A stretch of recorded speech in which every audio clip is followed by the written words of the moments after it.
আলিপুরদুয়ারে medical college মানুষ চাইছে কিন্তু সেখানেও করছে না কাজ।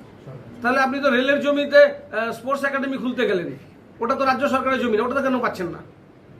আপনি গত লোকসভা নির্বাচনে দেশের কেন্দ্রের মন্ত্রী যাকে জেতাবার জন্য এসেছিলেন নিশীথ প্রামাণিক, তার জন্য ক্যাম্পেইনার তো বলে গেলেন এখানে সাইয়ের একটা বড় একাডেমি হবে, তো সেটা তো রেলের জমি ছিল, ওটা হচ্ছে না কেন?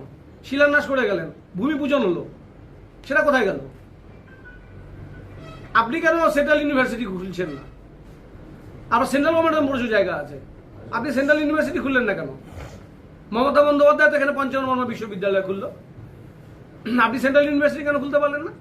আপনি কেন এইমস খুলতে পারলেন না? মমতা বন্দ্যোপাধ্যায় তো মেডিকেল কলেজ খুলে দিল কুচবিহারে, প্রত্যেকটা জেলায় জেলায় medical college, super speciality hospital হয়েছে দরকার বলে, আপনি কেন এইমস করতে পারলেন না? আপনি তো সুপার ইমার্জেন্সি চালানোর লোক, আপনি পারেন না এমন কোনো জায়গা আছে নাকি? সেন্ট্রাল গভর্নমেন্ট পারে না এরকম কোনো জায়গা আছে? পারলো না কেন? করেনি, ইচ্ছা নেই। কারণ এখানে তো শুধু একটা কাজ করলেই হয়, মমতা বন্দ্যোপাধ্যায় সব কাজ করুক, আমি একটা কাজ করব। 5 বছর আগে যে বক্তৃতা করে গেছে 5 বছর পরে একই বক্তৃতা করে গেল, তুই হিন্দু আর তুই মুসলমান, এর বাইরে তার বক্তব্যের জিস কি? অনুপ্রবেশকারী ওই যারা ওনার ইস্যু থাকে সেই ইস্যুগুলোই উনি তুলে ধরে গেছেন। ডেমোগ্রাফিক চেঞ্জ,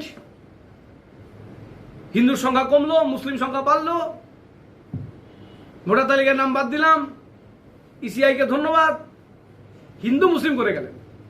একটা দেশের প্রধানমন্ত্রী তো, ওনাকে তো বলতে হবে আমরা কোথায় আছি। ইরান আর ইসরায়েলের এই লড়াইয়ে ভারতবর্ষ কতটা ক্ষতির সম্মুখীন হলো, বা এটাকে কিভাবে ভারতবর্ষের মানুষ ওভারকাম করবো বলেছে এক লাইন। একদিনও মণিপুরে কেন যেতে এত দেরি করলাম বলেছে? মণিপুরে এত কাস্টের লড়াই চলছে, মানুষ হাজার হাজার মানুষ ওখানে মারা যাচ্ছে, মণিপুরের রাস্তায় নগ্ন করে মেয়েদেরকে পিটিয়ে মারা হচ্ছে, একটা কথা বললো? কেন বললো না? দাদা মোদির ঝড়ে কি কোনো প্রভাব পড়বে কোচবিহারে? ঝড়টাই তো উঠলো না, আমি তো বললাম না, গ্রাম পঞ্চায়েত মেম্বারের মতো বক্তৃতা করে গেল। যদি একটা ভারী রাজনীতি ব্যক্তি হতেন, শিক্ষা যদি থাকতো, প্রশাসন চালানোর জন্য যে শিক্ষা দরকার সেটা তো নেই, কিছু আমলা না ওকে চালাচ্ছে। ওটা আপনি প্রধানমন্ত্রী হয়ে গেলে আপনাকে চালিয়ে দিবে। ও তো বলেছে আমি চা বিক্রি করে এসেছি, পড়াশোনা করিনি। পড়াশোনা করার লোকের তো একটা সার্কেল থাকে, ওটা কোনো সার্কেল নেই।